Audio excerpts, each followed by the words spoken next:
이 하나님 말씀 베드로전서 2장 11절과 12절입니다.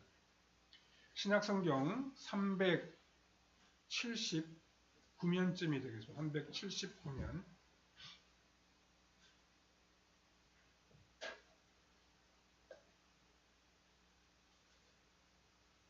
베드로전서 2장 11절과 12절입니다.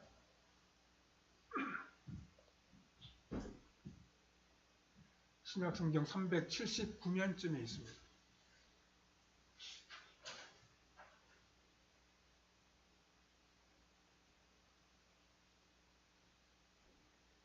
베드로전서 2장 11절과 12절입니다. 우리 한 목소리로 같이 말씀 읽겠습니다. 사랑하는 자들아, 거류민과 나그네 같은 너희를 권하노니 영혼을 거슬러 싸우는 육체의 정욕을 제어하라. 너희가 이방인 중에서 행실을 선하게 가져 너희를 악행한다고 비방하는 자들로 하여금 너희 선한 일을 보고 오시는 날에 하나님께 영광을 돌리게 하려 함이라. 아멘. 오늘은 나그네와 같은 인생이라는 제목으로 잠시 말씀을 생각해 보겠습니다. 옛날부터 우리 인생을 나그네에 비유하는 사람들이 많이 있었습니다.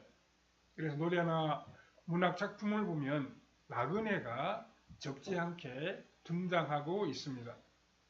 1970년대, 80년대 고등학교를 다닌 분들은 국어교과서에서 박목월 선생이 쓴 이 나그네라고 하는 시들을 많이 외우기도 했습니다.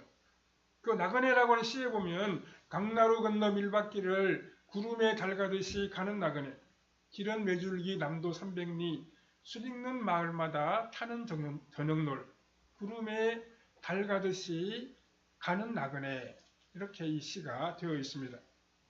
오늘 본문 11절에도 보면 사랑하는 자들아, 거류민과 나그네 같은 너희를 권하노니 이렇게 말씀하고 있습니다.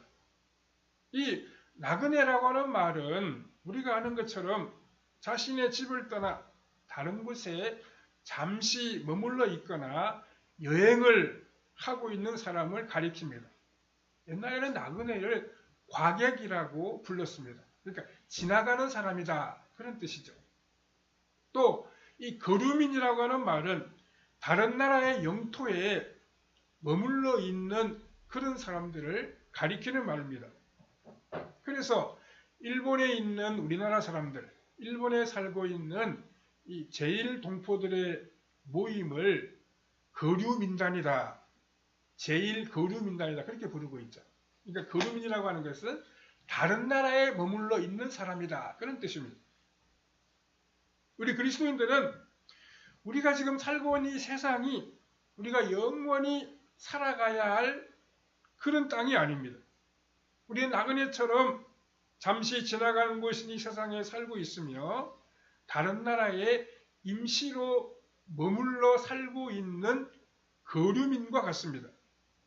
그래서 그리스도인들은 예수님을 제대로 믿고 나면은 세상이 조금은 낯설어집니다. 내가 지금 다른 나라에 와서 살고 있나? 라고 하는 그런 느낌을 가질 수도 있습니다. 우리가 예수님을 믿기 전에는 세상 사람들과 똑같은 생각을 가지고 그들과 잘 어울려서 살았습니다. 그런데 예수님을 믿고 보니까 그들과 우리가 좀 다른 사람이구나, 성향이 좀 다르구나 라고 하는 것을 느끼게 됩니다. 그래서 우리가 예수님 믿고 난 다음에는 내가 이방인이 되었나? 이런 착각이 들 수도 있습니다. 예수님을 믿는 그 밖에 우리에게 변한 것이 없는데 우리가 느끼는 세상과 다른 사람들이 좀 낯설게 느껴질 수도 있다는 것입니다. 예수님을 믿은 다음에 믿지 않은 가족들과 조금 멀어져 버리는 사람들도 있습니다.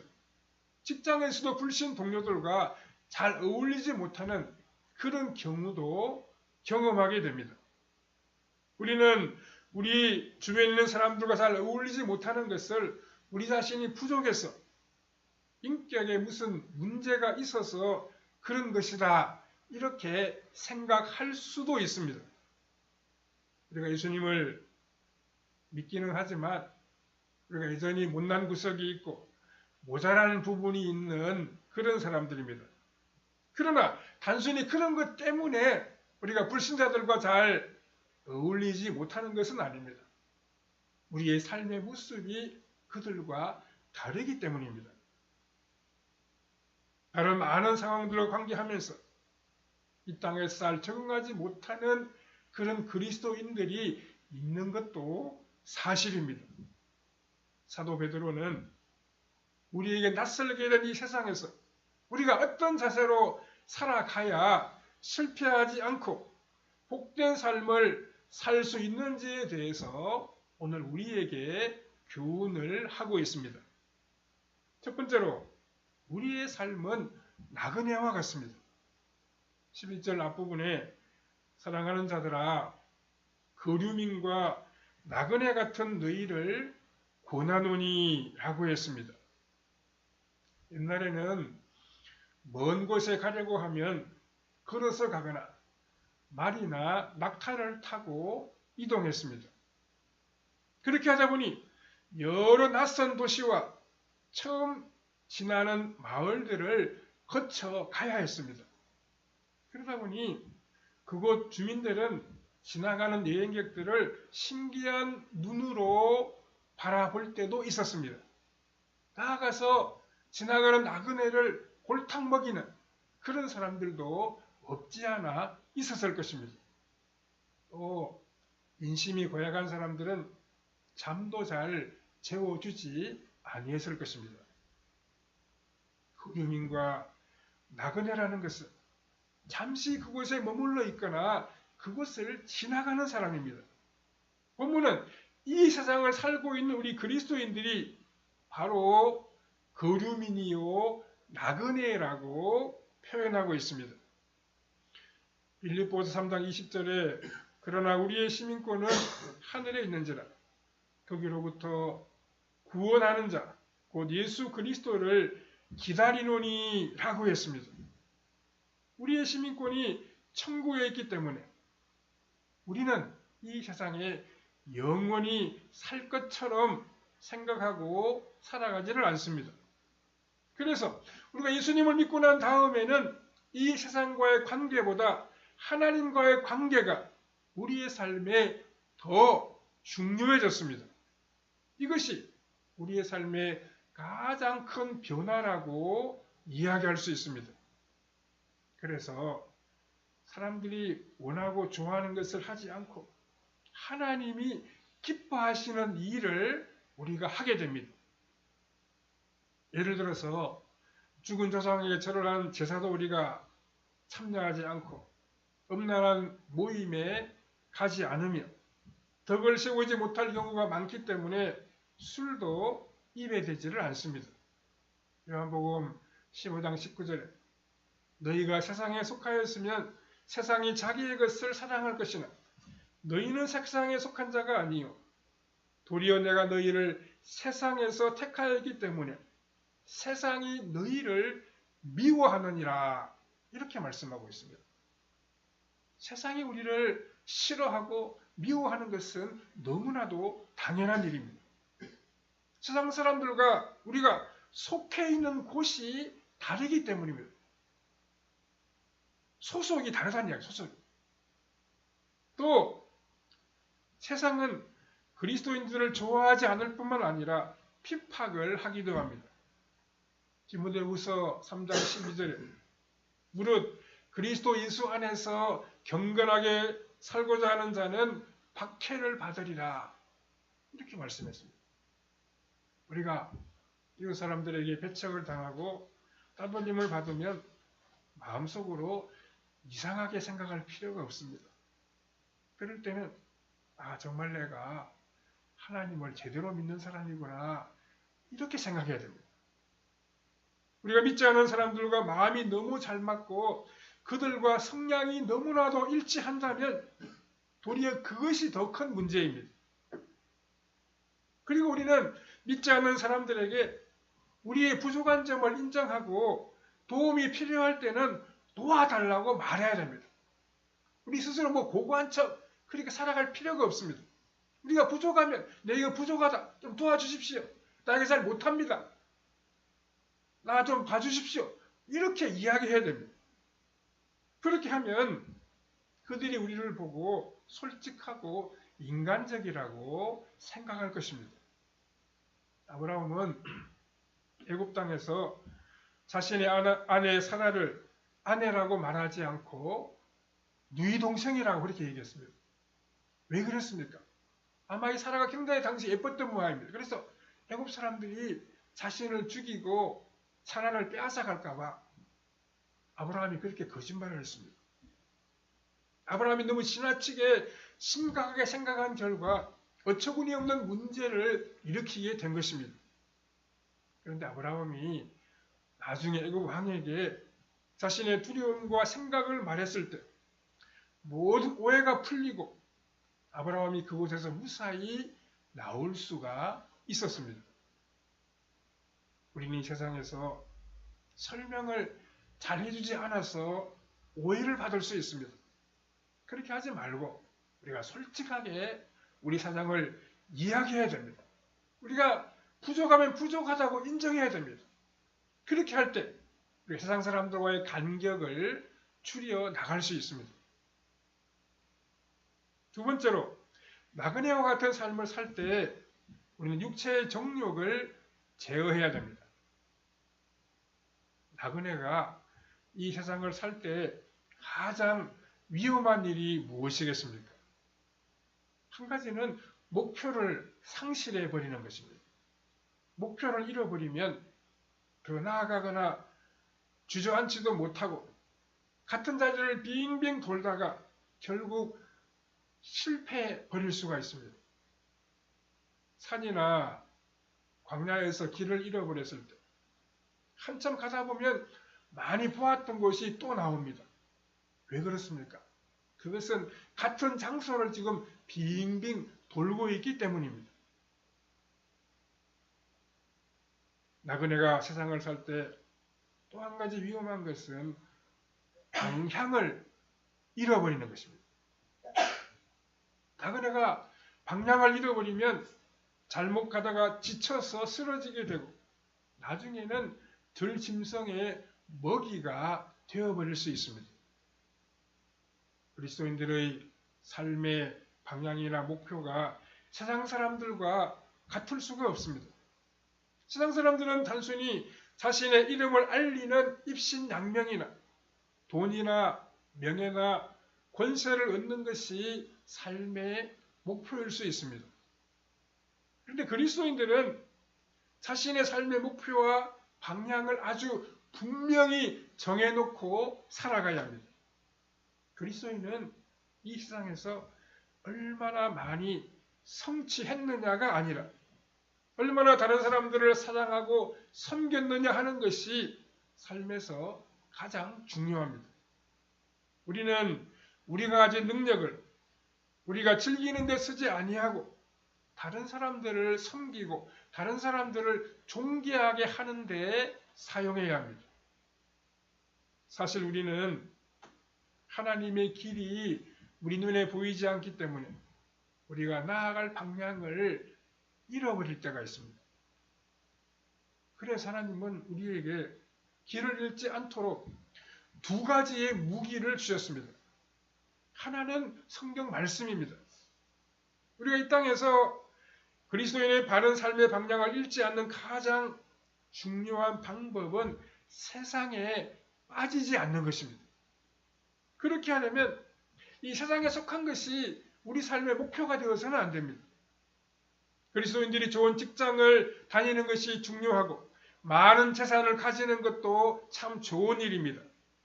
그러나 이러한 것들이 우리가 욕심을 낸다고 되는 것이 아니고 하나님이 우리에게 주셔야 합니다. 그런데 우리가 다 사람인데 어떻게 이러한 것들에 욕심을 내지 않을 수가 있겠습니까? 우리가 이 세상의 욕심에 빠지지 않으려면 이 세상에 속한 것보다 더 좋은 것이 있어야 됩니다. 돈과 명예와 지식보다 더 좋은 것이 무엇이겠습니까? 그것은 하나님의 말씀을 깨달아가는 것이고 예수 그리스도를 배워서 예수 그리스도를 닮아가는 것입니다. 우리가 말씀에서 부활을 발견하고 예수님을 닮아가면 세상의 일이 우리의 욕심대로 되지 않아도 실망하지 않게 됩니다.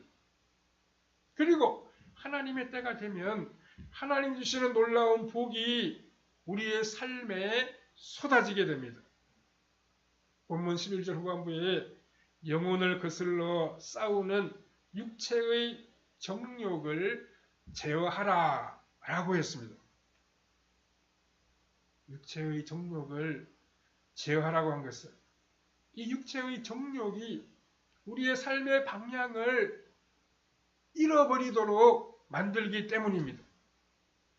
이 세상에 속한 욕심은 마치 소금물과도 같습니다. 그래서 마시면 마실수록 더욱 갈증을 느끼게 되고 나중에는 속이 타서 견딜 수가 없을 것입니다. 우리는 성령의 생수를 마셔야지 이 세상에 속한 욕심을 따라 살아가서는 안 됩니다. 하나님 말씀을 잘 배우고 순종하면서 세상에 속한 육체의 욕심들을 다 물리쳐야 합니다.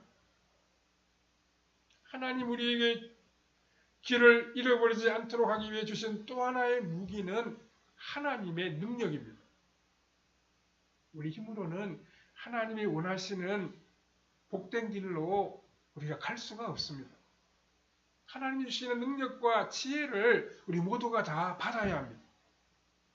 사드락과 메삭과 아벳느고는 용광로에 들어갔지만 다 죽지 않고 살아서 나왔습니다. 이 세상의 상식으로는 당연히 그 용광로에 들어가서 죽어야 마땅합니다. 그렇지만 하나님이 주신 놀라운 능력으로 그들은 살아서 자신의 발로 걸어 나왔습니다. 이 세상에서 죄짓지 않고 욕심 부리지 않고 깨끗하게 살아간다는 것은 거의 불가능한 일입니다. 그러나 우리 자신을 죽이면 우리 안에 하나님의 능력이 들어오게 됩니다. 우리의 고집과 욕심이 여전히 살아있으면 하나님이 주시는 능력과 성령의 도우심이 우리 안에 들어올 수가 없습니다. 아브라함은 이 나그네 인생을 어떻게 살아갔습니까? 그는 가나안 땅을 나그네와 같은 이민자로 살아가면서 오직 하나님의 말씀 한 가지만 붙들었습니다. 물론 아브라함의 삶이 처음부터 다 잘 되었던 것은 아니었습니다. 그런데 그가 하나님의 말씀만 의지하며 살아갔을 때 하나님의 능력이 그와 함께했습니다. 그래서 그는 가나안 땅에서 어느 누구도 따라올 수 없는 가장 위대한 삶을 살아갈 수 있었습니다.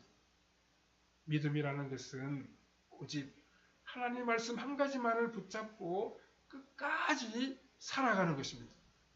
그렇게 믿음으로 나아갈 때 길이 없는 곳에 길이 열립니다. 그렇게 믿음으로 살아갈 때 막막했던 삶이 성공적인 삶으로 변하게 됩니다. 하나님 말씀대로 살고 하나님의 능력의 손길을 의지하면 세상에 속한 욕심을 이길 수 있습니다. 하나님께 영광을 돌리는 복된 삶을 펼쳐 나갈 수 있습니다. 세 번째로 나그네와 같은 삶을 살 때 우리는 행실을 선하게 해야 합니다. 우리가 이 땅을 혼자 살아갈 수 없습니다. 예수 믿는 사람들만 모여서 살아갈 수도 없습니다. 우리는 예수님을 믿는 사람, 믿지 않는 사람, 여러 종류의 사람들과 함께 살아가야 합니다.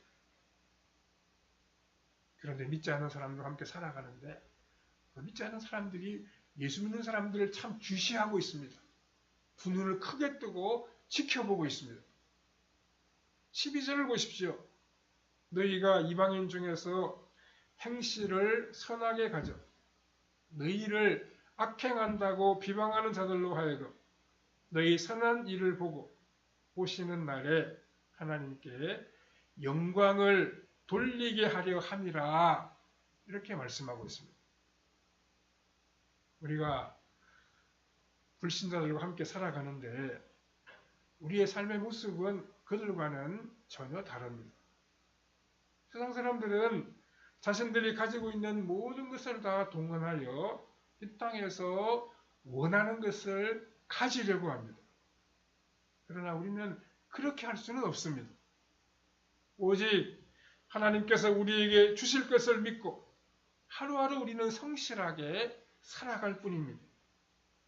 우리는 세상 사람들과 다른 방법으로 살아가는 것을 부자연스럽게 여기지 말아야 됩니다. 좁은 길을 걷는다고 힘들어할 필요도 없습니다. 하나님 우리에게 예비해 놓으신 놀랍고도 아름다운 길이 있기 때문입니다. 우리가 묵묵히 믿음으로 나아갈 때 하나님이 준비해 놓으신 복을 다 받아 누리게 될 것입니다. 세상 사람들은 우리가 악행을 한다고 비방할 것이라고 본문이 말하고 있습니다. 사실 예수님을 믿는 사람들은 악한 일을 그렇게 잘 하지 않습니다. 그런데 왜 세상 사람들은 그리스도인들이 악행을 한다고 비방을 하겠습니까? 가장 큰 이유는 하나님의 백성들이 두렵기 때문에 근거도 없이 비방을 하는 그런 경우가 많이 있습니다. 바로 이것이 마귀의 시기심이고 마귀의 욕심입니다. 특히 그리스도인들이 자신의 믿음을 지키기 위하여 불신자들과 잘 어울리지 못하는 경우가 더러 있습니다. 그래서 불신자들이 자신들에게 비협조적이라고 여겨서 악행을 한다고 비난을 하게 되는 것입니다. 그래서 그리스도인들에게 두 가지 거룩함이 있어야 됩니다. 한 가지는 우리의 신앙을 잘 지키기 위해서 세상에서 분리되는 과정이 필요합니다. 옛날에 친구들도 멀리하고 술도 멀리하고 친척들도 멀리하는 그런 과정이 때로는 필요합니다. 그렇게 믿지 않는 사람들을 만나면 할 이야기가 별로 없기 때문입니다. 그들과 우리에게 공통적인 관심사가 많지 않다는 것입니다. 세상 친구들을 만나면 그들은 모두 자신의 자랑이나 다른 사람을 욕하는 그런 경우가 많이 있습니다. 그리스도인들은 그런 이야기를 참 듣기 싫어합니다. 그렇기 때문에 세상에 속한 사람들과의 만남이 저절로 멀어져 버리는 그런 경우가 있다는 것입니다. 또 한 가지의 거룩함은 신앙이 어느 정도 자란 다음에는 세상 사람들을 잘 만나주는 것입니다. 만나는 이유는 그들과 잘 어울리기 위해서가 아니라 그들을 도와주고 그들에게 주님의 사랑과 복음을 전하기 위해서입니다. 이런 때의 거룩함은 적극적인 거룩함이라고 이야기할 수 있습니다. 그렇지만 근본적으로 마음속에는 절대로 넘을 수 없는 그 선을 잘 지켜야 합니다. 그 선을 넘쳐나는 범위에서 그들을 만나서 교제하고 그들에게 도움을 주고 때로는 도움을 받으면서 지내야 합니다. 우리가 이 세상을 살면서 가장 조심해야 할 것은 영적으로 침체되거나 하나님에 대하여 원망과 불평을 하는 것입니다. 우리가 하나님에 대하여 원망하는 동안 하나님의 은혜가 순간적으로 단절될 수 있습니다. 원망이 없어야 우리 마음에 하나님께 대한 감사와 감격이 살아날 수 있습니다. 우리는 오시는 날에 하나님께 영광을 돌릴 수 있어야 됩니다. 여기 본문에 오시는 날이라고 한 것은 검사하는 날이라고 할 수 있고 심판하시는 날이라고 번역된 번역도 있습니다. 이 날은 악한 사람들을 회개시키기 위해 하나님께서 특별하게 간섭하시는 때를 의미한다고 풀이한 분들도 있습니다. 그런데 문맥으로 보면 하나님께서 우리 믿는 자들에게 복을 주셔서 그동안 힘들었던 것을 다 위로하시고 풀어주시는 그러한 때를 말하는 것 같습니다. 우리가 살아가는 삶은 나그네의 삶과 같습니다. 나그네처럼 잠시 우리가 이 세상을 지금 살아가고 있습니다. 이 세상에 우리가 지나가는 한 과정에 불과하다는 것입니다. 그러므로 우리는 언젠가 주님 앞에 서야 하며 주님과 영원히 살아갈 때가 있음을 기억하며 세상에 속한 욕심을 버리고 믿음으로 정결하고 바르게 살아가야 됩니다. 하나님 말씀 늘 기억하고 행해야 됩니다. 하나님의 능력이 우리와 함께 하심을 기억하고 그 하나님의 전능하신 손길을 의지하고 나아가야 합니다. 그렇게 함으로 하나님께 영광을 돌리고 하나님 주시는 하늘에 속한 복과 이 땅의 형통한 복을 누리며 살아갈 수 있어야 합니다. 세상에 속한 욕심을 버리고 말씀 안에서 선한 일에 부유한 삶을 이어가므로 사람들에게 빛을 발하고 구원의 복된 소식을 드러내는 성도님들의 삶이 다 되시기를 바랍니다. 거룩하시고 자비로우신 아버지 하나님, 은혜를 감사합니다. 나그네와 거루민 같은 우리를 하나님이 붙잡아 주시고 함께하여 주셔서 늘 믿음을 지키게 하시고 선한 일에 부유한 삶을 이어가도록 아버지 하나님 우리의 발걸음을 인도하시고 주장하여 주시옵소서. 이렇게 끝까지 말씀 안에서 믿음을 지키고 선하게 살아감으로 하나님의 칭찬을 들으며 마지막 심판날에 하나님으로부터 큰 상급을 받는 우리의 삶이 다 되게 해주시기를 원하옵고 예수님의 거룩하신 이름으로 기도하옵나이다. 아멘.